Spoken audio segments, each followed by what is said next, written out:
Quick recap from Friday. Silver was the main trade of the day. By the time you watched the video, we probably were at the top of this candle. This is the 4-hour chart. But look, straight after the video, we traveled sideways for 2 candles, and these are 4-hour candles. So that was 8 hours. Gave you plenty of opportunity to take advantage of the confirmation signal we got from the bullish engulfing candle on the 4-hour chart. I really should zoom into this, shouldn't I? Make it a little bit clearer. The bounce off this trendline support was perfect.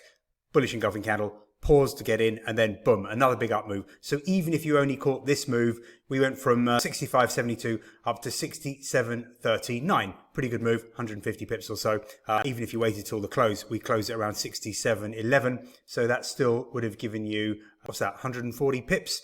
I think that's pretty good for a day's work.